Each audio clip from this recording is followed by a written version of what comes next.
আমেরিকার এক দুর্ধর্ষ সিক্রেট শার্পশুটার, যার স্নাইপার রাইফেল থেকে টার্গেটকে লক্ষ্য করে গুলি বেরোনো মানেই সেটা সেই টার্গেটকে হিট করতে বাধ্য। তার নাম শুনলেই শত্রুপক্ষের প্যান্ট পর্যন্ত ভিজে যেত। তবে সবাই তো একটা ভালো জীবন চায়, তাই একদিন সেও এই সব কিছু ছেড়ে বাকি জীবনটা সাধারণভাবে কাটাতে চেয়েছিল।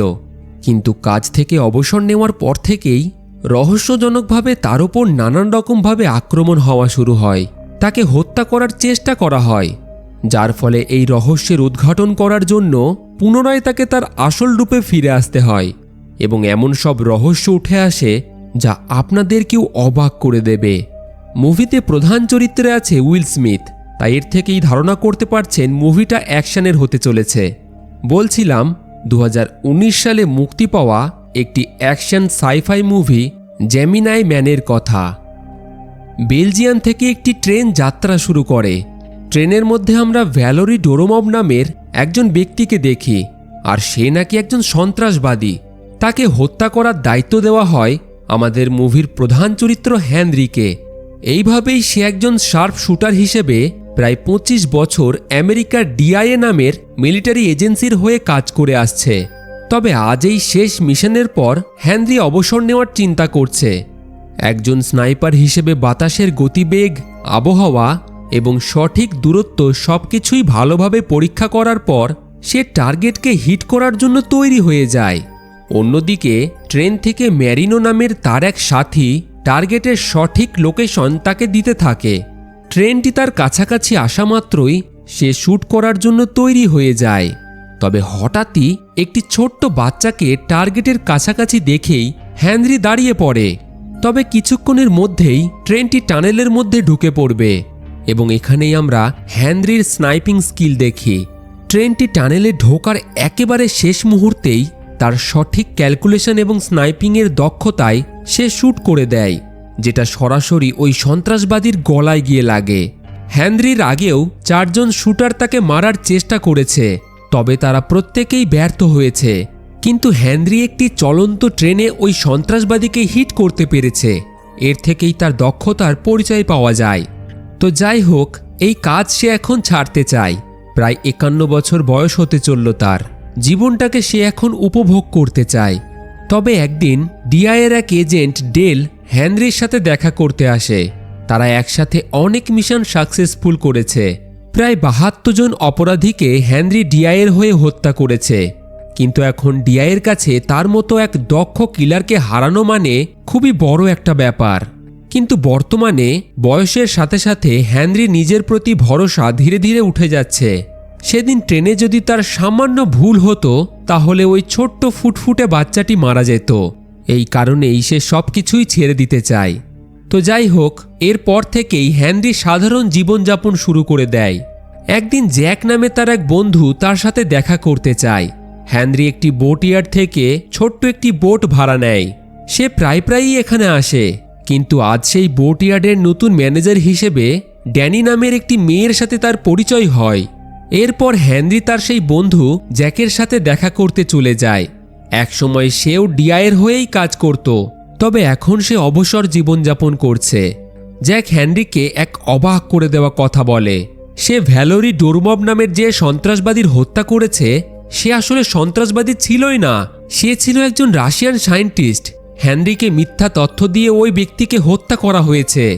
ইউরি নামে জ্যাকের পরিচিত এক রাশিয়ান এজেন্টের কাছ থেকে সে এটা জানতে পেরেছে। তবে এর পিছনে আসল রহস্যটা কি সেটা জ্যাক জানে না। আর হয়তো এই কারণেই হেনরি বিপদের মধ্যে আছে। জ্যাক তাকে সতর্ক থাকতে বলে। তবে হেনরি এটা বুঝতে পারছিল না এত বড় সায়েন্টিস্টকে ডিআইএ কেন হত্যা করতে চাইবে। এই সকল তথ্য জানার জন্য সেই রাশিয়ান এজেন্ট ইউরির সাথে সে একটা মিটিংয়ের ব্যবস্থা করে। এদিকে আসলেই দেখা যায় ডিআইএ হেনরির উপর গোপনে নজর রাখছে। তারা হেডকোয়ার্টারে বসে জ্যাক এবং হেনরির সকল কথা এতক্ষণ শুনছিল।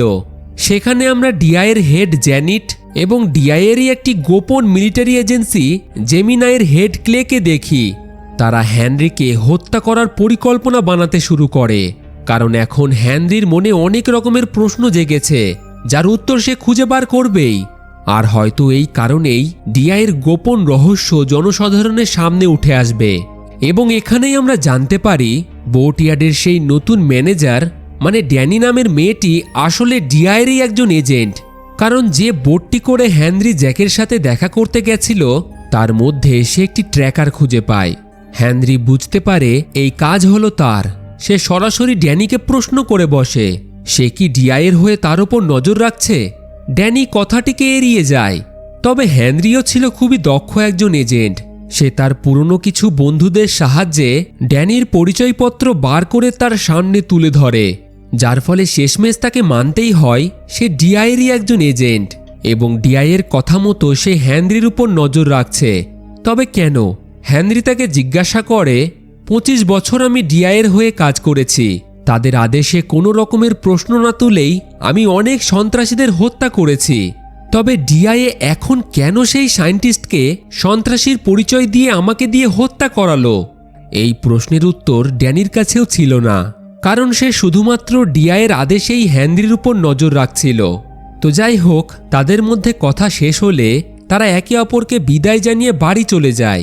তবে সেই রাতেই খুবই দুঃখজনক একটা ঘটনা ঘটে। কিছু মুখোশধারী ব্যক্তি হেনরির সেই বন্ধু জ্যাক এবং তার স্ত্রীকে হত্যা করে দেয়। এর থেকেই বোঝা যায় নিশ্চয়ই এর পিছনে কোনো বড়সড় ষড়যন্ত্র চলছে। হেনরি তখন তার বাড়িতে ঘুমাচ্ছিল। হঠাৎই তার সিকিউরিটি অ্যালার্ম বেজে ওঠে। কিছু লোক তার বাড়ির মধ্যে ঢুকে আসে। সে তৎক্ষণাৎ বাড়ির বেসমেন্টে গিয়ে বন্দুক নিয়ে তৈরি হয়ে যায় এবং তার সেই সাথী ম্যারিনোকে কল করে কোনো এক গোপন স্থানে লুকিয়ে পড়তে বলে, কারণ সে বুঝতে পেরেছিল তার সাথে যোগাযোগ রাখা সকল ব্যক্তিকেই হত্যা করে দেওয়া হবে। আর ঠিক সেটাই হয়। ফোনে গুলি চলার আওয়াজ শোনে সে। এদিকে বাইরে বেশ কিছু বন্দুকধারী তাকে চারিদিক থেকে ঘিরে ফেলে। তবে হেনরি বেসমেন্টের ছোট্ট ফাঁকা দিয়েই তাদেরকে মেরে ফেলে এবং পৌঁছায় ড্যানির কাছে। কিছু লোক যে তাকে মারার চেষ্টা করছে সেটা সে ড্যানিকে জানায়, কিন্তু ড্যানি তো এই সব কিছু সম্পর্কে কিছুই জানতো না। হেনরি বুঝতে পারে তার সাথে সাথে ড্যানিরও এখন প্রাণ ঝুঁকিতে রয়েছে। ততক্ষণে কিছুজন তাদেরকে মারার জন্য সেখানেও পৌঁছে যায়। ড্যানি এবং হেনরি তাদেরকে মেরে এটা জানতে পারে তাদের উপর আর কেউ নয়, ডিআইয়েরই হেড জ্যানেট আক্রমণ চালাচ্ছে। কিন্তু কেন? এই প্রশ্ন এখন ড্যানির মনেও ঘোরাফেরা করতে থাকে।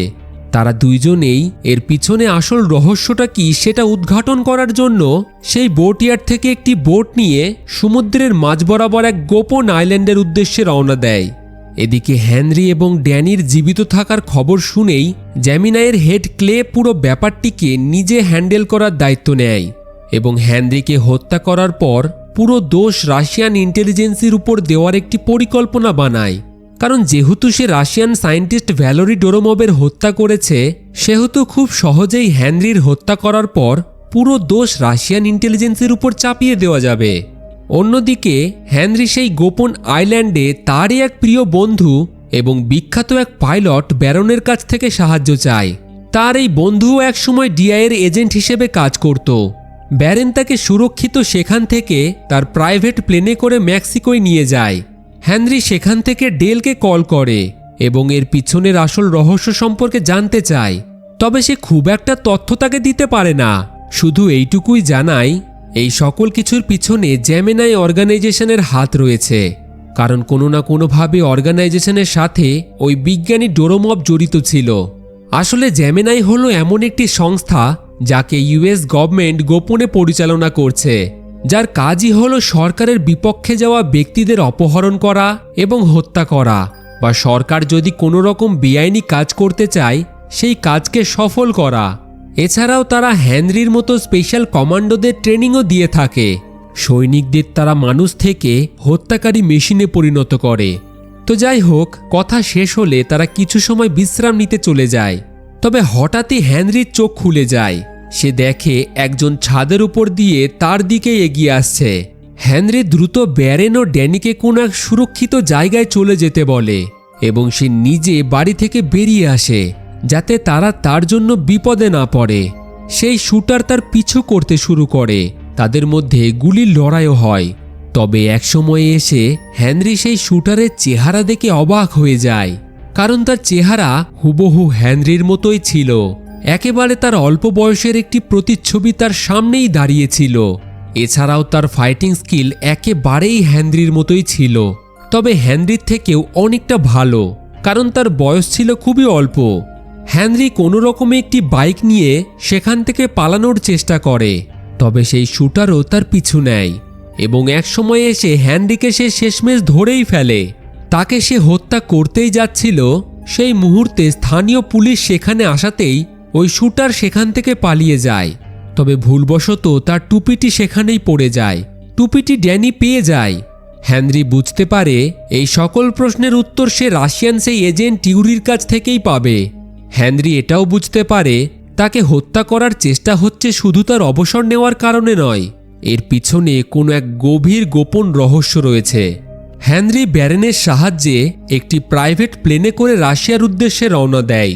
তাদের সকলের মনে অনেক রকমেরই প্রশ্ন ছিল, তার মতো হুবহু দেখতে ওই ছেলেটিকে, কারণ হেনরি তো অবিবাহিত, তবে কিভাবে সে তার মতো একই দেখতে এবং একই রকমভাবে ফাইটেও দক্ষ। অন্যদিকে এই একই রকমের প্রশ্ন সেই শুটারের মনেও ঘোরাফেরা করছিল।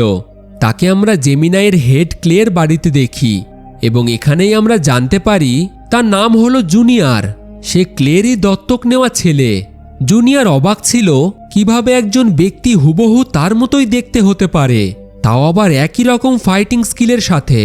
সে ক্লেকেই প্রশ্ন করে বসে, তবে ক্লে তার পুরো কথাটিকেই ঘুরিয়ে দেয়, কারণ ক্লে তার কাছে একটি কঠিন সত্য কথা অনেক বছর ধরেই গোপন করে রেখেছে। পরদিন সকালে জেমিনাইয়ের ট্রেনিং সেন্টারে ক্লে জুনিয়রকে তৎক্ষণাৎ রাশিয়ার উদ্দেশ্যে রওনা দেওয়ার কথা বলে। ওদিকে রাশিয়ায় পৌঁছে ড্যানি জুনিয়রের সেই টুপি থেকে তার চুলের ডিএনএর সাথে হেনরির ডিএনএর একটি পরীক্ষা করে দেখে। সেই পরীক্ষায় তারা দেখে দুইজনের চেহারার সাথে তাদের ডিএনএও সম্পূর্ণ এক, অর্থাৎ এই ডিএনএ একই ব্যক্তির। হেনরির কাছে পুরো ব্যাপারটা পরিষ্কার হয়ে যায়, সেই ছেলেটি আর কেউ নয়, তারই একটি ক্লোন। হেনরির বয়স হচ্ছে, সে একদিন না একদিন অবসর নেবেই, এটা জেমিনাই আগে থেকেই জানতো, তাই তারা তারই মতো এক দক্ষ যোদ্ধা তৈরি করে ফেলে।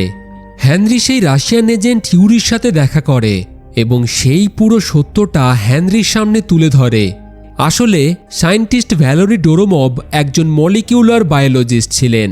ক্লেকে সে ক্লোন তৈরি করতে সাহায্য করেছে, তার ডিএনএর সাহায্যে সে আরেকটি হেনরি তৈরি করেছে। ভ্যালেরি ডোরোমভ মানুষের ডিএনএর এমন একটি ফর্মুলা আবিষ্কারের উপর কাজ করছিল যার সাহায্যে খুবই চালাক এবং শক্তিশালী হত্যাকারী সৈন্যদল তৈরি করা যায়, যাদের মধ্যে না থাকবে কোনো রকম ক্লান্তি, না কারোর উপর ভয়, আর থাকবে না মানুষের সবথেকে গুরুত্বপূর্ণ জিনিস, সেটা হলো বিবেক, যেটা কোনো মানুষকে এক পরিপূর্ণ মানুষ তৈরি করতে পারে। তবে একসময় এসে ডোরোমভ বুঝতে পারে ক্লে তাকে ব্যবহার করে এই ক্ষমতায় পৃথিবীর উপর রাজ করতে চায়। তাই সে এই সব রহস্য রাশিয়ান গভর্নমেন্টকে জানানোর জন্যই সেদিন সেই ট্রেনে করে রাশিয়ায় ফিরে আসছিল, আর এই কারণেই তার হত্যা করে দেওয়া হয়। এই সকল কিছু শোনার পর হেনরি বুঝতে পারে ক্লেকে যদি এখনই বাধা দিতে হয় তাহলে তাকে জুনিয়রকে সবকিছু সত্য বলতে হবে এবং তাকে বোঝাতে হবে সে এক অপরাধীর সাথ দিচ্ছে। তবে কিভাবে? হেনরির মাথায় একটি পরিকল্পনা আসে। যেহেতু এই সকল কিছুর সাথে ড্যানি কোনোভাবেই জড়িত নয়, সে শুধু লুসিটারের আদেশেই হেনরির উপর নজর রাখছিল, তাই সে তাকে সুরক্ষিত আমেরিকায় ফিরিয়ে দেবে। কিন্তু তখনই যখন জুনিয়র তাকে নিজে রাশিয়া থেকে নিয়ে যাবে। এই প্ল্যান করেই হেনরি লুসিটারকে কল করে এবং তার এজেন্ট ড্যানিকে রাশিয়া থেকে নিয়ে যাওয়ার জন্য প্রেশার দেয়। এখানে হেনরি জুনিয়রকে এই কারণেই রাশিয়ায় পাঠাতে বলেছিল যাতে সে তার সামনে ক্লের আসল মুখোশ খুলে দিতে পারে। এবার যেহেতু সত্যিই তার কোনো দোষ নেই, তাই তাকে সেখান থেকে নিয়ে আসার জন্য শেষমেশ জুনিয়রকে রাশিয়ায় পাঠিয়ে দেয় সে। রাত হওয়ার পর হেনরির বলা একটি ঠিকানায় সে ড্যানিকে রেখে চলে যায় এবং সেখান থেকেই জুনিয়রের দায়িত্ব তাকে রাশিয়া থেকে আমেরিকায় সুরক্ষিত নিয়ে যাওয়া। কিন্তু এখানেই পুরো খেলাটা পাল্টে যায়। জুনিয়র ড্যানির মাথায় বন্দুক রেখে হেনরিকে ব্ল্যাকমেল করা শুরু করে। সে তাকে একটি পুরনো ক্যাটাকম্বস নামের আন্ডারগ্রাউন্ড কবরস্থানে দেখা করতে বলে, কারণ তাকে তো ক্লে আদেশ দিয়েছে যেভাবেই হোক হেনরিকে হত্যা করার। গাড়িতে যাওয়ার সময় ড্যানি জুনিয়রের সাথে নানান রকমভাবে কথা বলার চেষ্টা করে এবং এখান থেকে সে বুঝতে পারে আসলে জুনিয়র খুব ভালো একটি ছেলে। তবে তাকে খারাপ শিক্ষা ও ভুল বুঝিয়ে এই কাজ করানো হচ্ছে। কথা বলতে বলতে তারা সেই আন্ডারগ্রাউন্ড কবরস্থানে পৌঁছে যায়। জুনিয়র সেখানে গ্রেনেড বমের একটি ফাঁদ পেতে রাখে এবং হেনরির সাথে লড়াই করার জন্য তৈরি হয়ে যায়। ড্যানি তাকে বোঝানোর চেষ্টা করে হেনরি খুবই ভালো মনের মানুষ, তাকে ফাঁসানো হয়েছে। যে ব্যক্তি দেশের হয়ে এত কাজ করেছে সে কিভাবে একজন দেশদ্রোহী হতে পারে। তবে জুনিয়র কোনো রকমেরই কথা শুনতে রাজি ছিল না। তখনই সেই গ্রেনেড ফেটে যায়, তবে হেনরির কোনো ক্ষতি হয় না। তাদের মধ্যে লড়াই শুরু হয়ে যায়। তবে হেনরি এবার তৈরি ছিল, সে জুনিয়রকে গান পয়েন্টে নিয়ে নেয়। জুনিয়রের পাতা সেই ফাঁদ গ্রেনেড সম্পর্কে হেনরি আগে থেকেই জানত, কারণ জুনিয়র একজন দক্ষ কমান্ডো হলেও হেনরি ছিল খুবই অভিজ্ঞ একজন কমান্ডো। ড্যানিকে সার্চ তো সে করেছিল, তবে সে তার মুখের মধ্যে একটি মাইক্রোফোন রেখে দিয়েছিল। তো যাই হোক, হেনরি তাকে এবার পুরো ব্যাপারটা খুলে বলতে শুরু করে। ক্লের আসল মুখোশ তার সামনে খুলে দেয়। ক্লে আসলে করতে কি চায় এবং সে যে তারই একজন ক্লোন সেটাও সে বলে দেয়। কারণ ঠিক যা যা স্বভাব বা গুণ তার মধ্যে ছিল সেই একই রকমের গুণ হেনরির মধ্যেও আছে। হেনরি তার সামনে জুনিয়রের জীবন সম্পর্কে এমন এমন গোপন তথ্য তুলে ধরে যা শুনে সেও অবাক হয়ে যায়। কিন্তু হেনরির কথায় তার বিশ্বাস হয় না, কারণ যে ব্যক্তি তাকে এত বছর ছেলের মতো লালন পালন করেছে সে কিভাবে তাকে মিথ্যা কথা বলতে পারে। তার বিশ্বাসই হয় না। সে হেনরির উপর রেগে যায় এবং তাদের মধ্যে আবারও ফাইট শুরু হয়ে যায়। ফাইট করতে করতে তারা দুইজনেই উপর থেকে নিচে জলের উপর গিয়ে পড়ে। ড্যানি জুনিয়রের বন্দুকটিকে নিয়ে হেনরিকে সাহায্য করার জন্য নিচে নেমে আসে। সে জুনিয়রের কাঁধে গুলি করে। অবশেষে জুনিয়র তাকে ছেড়ে দেয় এবং সেখান থেকে চলে যায়। তবে তার মনে অনেক রকমেরই প্রশ্ন জেগে ওঠে। হেনরি জানত জুনিয়র এই সকল প্রশ্নের উত্তর একমাত্র ক্লের কাছেই পাবে, তাই সে সরাসরি তার কাছেই যাবে। এই কারণেই হেনরি লড়াইয়ের সময় তার শরীরে একটি ট্র্যাকার ফিট করে দেয়, যার ফলে সে জানতে পারে জুনিয়র জর্জিয়ার উদ্দেশ্যে রওনা দিয়েছে। তাই তারাও এবার জর্জিয়ার উদ্দেশ্যে রওনা দেয়। অন্যদিকে জেমিনাইয়ের হেডকোয়ার্টারে জুনিয়র পৌঁছে যায়। সে ক্লেকে জেরা করতে শুরু করে। আসলেই সে কি হেনরির ক্লোন? কেন তাকে এতদিন মিথ্যা কথা বলা হয়েছে? সে হয়তো অনাথ, কোনো এক জায়গায় তার বাবা মা তাকে ফেলে গেছিল এবং এতদিন মিথ্যা কথা বলে তাকে ব্যবহার করা হয়েছে। এই সকল কথা শুনে ক্লে বুঝতে পারে হেনরি জুনিয়রকে আসল সত্যটা বলে দিয়েছে। তাই না চাইতেও ক্লেকে জুনিয়রকে সত্যিটা বলতে হয়। এত বছর পরে তার আসল পরিচয় জানতে পেরে জুনিয়র অনেকটাই দুঃখ পায়। তবে ক্লে আবারও তাকে ভালোবাসার ফাঁদে ফেলে। তাকে বোঝায় সে অনাথ হলেও ছোট থেকে তাকে সে ছেলের মতো ভালোবেসেছে এবং এখনও সে তাকে তার ছেলের মতোই ভালোবাসে। কিন্তু ভিতর ভিতর জুনিয়র বুঝতে পেরেছিল ক্লে তাকে ব্যবহার করার চেষ্টা করছে। ইতিমধ্যে হেনরি জর্জিয়ায় পৌঁছে যায়। তবে জুনিয়র জানত তারা জর্জিয়ায় আসছে, তাই আগে থেকেই সে এক জায়গায় লুকিয়ে বসেছিল। হেনরিকে দেখেই সে তার শরীরে এক প্রকার মৌমাছির বিষ ইনজেক্ট করে দেয়, কারণ মৌমাছিতে জুনিয়রের অ্যালার্জি ছিল। সে শুধু এইটুকুই জানতে চাইছিল সেই একই রকম অ্যালার্জি হেনরির মধ্যেও আছে কিনা, এবং তার ধারণায় ঠিক হয়ে যায়, যার ফলে তার কাছেও পুরো ব্যাপারটা পরিষ্কার হয়ে যায়। আসলেই ক্লে তাকে হেনরির ডিএনএ থেকেই বানিয়েছে। তবে প্রশ্ন হলো ক্লে কিভাবে আগে থেকেই বুঝতে পারছে হেনরি কোথায় আছে। আজ থেকে 3 বছর আগে একটি সার্জারির সময় গোপনে হেনরির শরীরে ট্র্যাকার চিপ লাগিয়ে দেওয়া হয়েছিল। সেটাকে জুনিয়র তার শরীর থেকে বার করে দেয়। এরপর তারা এক হয়ে ক্লেকে বাঁধা দেওয়ার জন্য জেমিনাইয়ের উদ্দেশ্যে রওনা দেয়। যাত্রাপথে জুনিয়র তার মায়ের সম্পর্কে হেনরিকে জিজ্ঞাসা করে। এবার যেহেতু তাদের ডিএনএ এক, সেহেতু তারা একই মানুষ। হেনরি তার ছোটবেলার তার মায়ের সাথে কাটানো সুন্দর কিছু মুহূর্ত জুনিয়রকে শোনায়, যেটা শুনে জুনিয়র ইমোশনাল হয়ে পড়ে। কারণ হেনরি তার মায়ের ভালোবাসা পেলেও জুনিয়র তার মা বাবার ভালোবাসা কোনোদিনই পায়নি। হেনরি তাকে একটি ভালো মানুষ হওয়ার উপদেশ দেয়, কারণ হেনরির জীবন অনেক কঠিন সময়ের মধ্য দিয়ে অতিবাহিত হয়েছে। হয়তো সায়েন্টিস্ট ডোরমবের মতোই অনেক নির্দোষ মানুষকে সে না জেনেই হত্যা করেছে। তাই তার মতো জীবন যেন জুনিয়রের না হয়। সে এমন কিছু কাজ যাতে না করে যা তাকে পরে ভিতর ভিতর অনুশোচনা বোধ করায়। তার হাতে এখনো সময় আছে। সে ভালোভাবে পড়াশোনা করে একটি ভালো মানুষের মতো মানুষ হতে পারবে। তাদের মধ্যে কথোপকথন চলতে চলতেই সেই সময় জুনিয়রের কাছে ক্লের কল আসে। সে তাকে গাড়ি থেকে নেমে দ্রুত সেখান থেকে পালাতে বলে। হঠাৎই একটি মিসাইল তাদের গাড়িটিকে হিট করে। সময় মতো তারা সকলেই গাড়ি থেকে নেমে পড়লেও দুর্ভাগ্যবশত হেনরির সেই বন্ধু ব্যারেন মারা যায়। জেমিনাইয়ের একটি স্পেশাল গ্রুপ তাদের উপর আক্রমণ করে। তাদের দিকে মেশিন গান দিয়ে গুলি চালানো হয়। হেনরি এবং ড্যানি একটি দোকানের মধ্যে লুকিয়ে পড়ে। অন্যদিকে জুনিয়র ক্লেকে নানানভাবে বোঝানোর চেষ্টা করে সে যেটা করছে সেটা এক প্রকার অপরাধ। এইভাবে মানুষের ক্লোনিং করা এবং তাদেরকে যুদ্ধের অস্ত্র হিসেবে ব্যবহার করা বড়সড় এক অপরাধ। তবে ক্লে আবারও তাকে তার কথার ফাঁদে ফেলার চেষ্টা করে, তাকে হেনরিকে মারতে বলে। কিন্তু জুনিয়র আর তার কোনো রকমেরই কথা শুনতে রাজি ছিল না। তাদের মধ্যে হাতাপাই শুরু হয়ে যায়। কোনোভাবে জুনিয়র ক্লেকে অজ্ঞান করে দেয়। কিন্তু হেনরি এবং ড্যানির উপর আক্রমণ বাড়তেই থাকে। চারিদিক থেকে জেমিনাইয়ের স্পেশাল কমান্ডোরা তাদের উপর ফায়ারিং চালিয়ে যায়। কোনোভাবে তারা দুইজন এজেন্টদের মেরে তাদের বন্দুক নিয়ে লড়াই চালিয়ে যায়। কিন্তু একসময় তাদেরও গুলি শেষ হয়ে যায় এবং ড্যানিও আহত হয়। তাই শেষ মুহূর্তে তারা হাতে কুড়াল তুলে নেয় যুদ্ধের জন্য। কিন্তু সময় মতো জুনিয়র তাদেরকে এসে বাঁচিয়ে নেয়।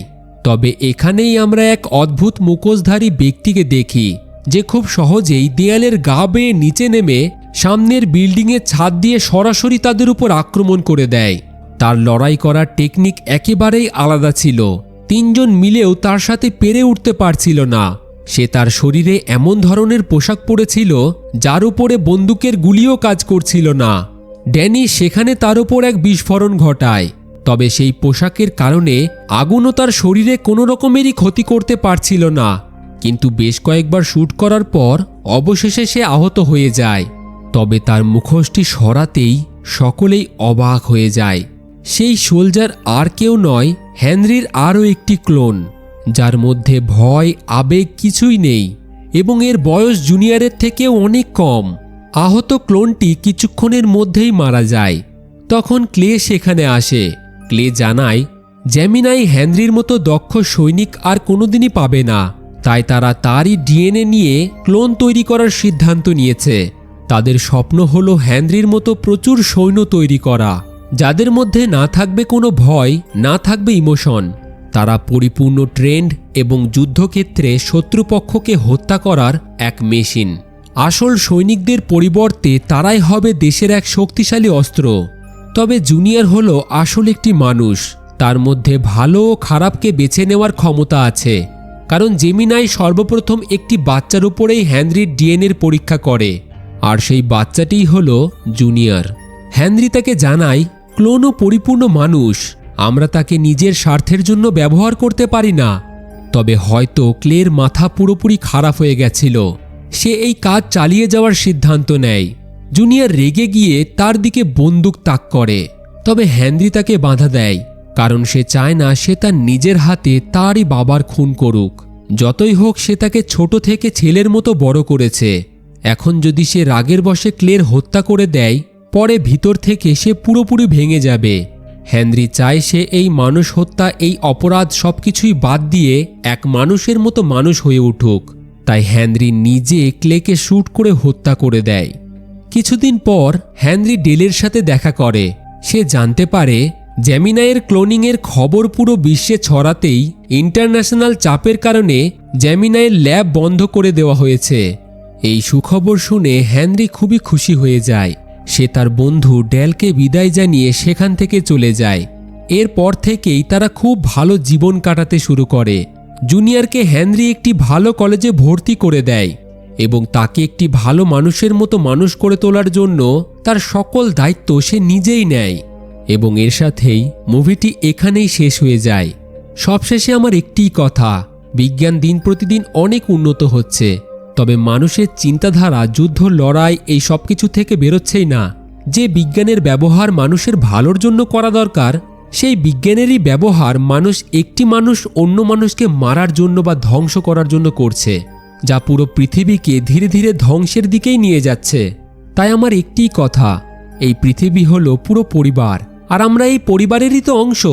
তাই প্রত্যেককেই একে অপরকে সাহায্য করে উন্নতির পথে এগিয়ে যেতে হবে। এইভাবেই তো আমরা আমাদের পৃথিবীকে এক সুন্দর পৃথিবী গড়ে তুলতে পারবো।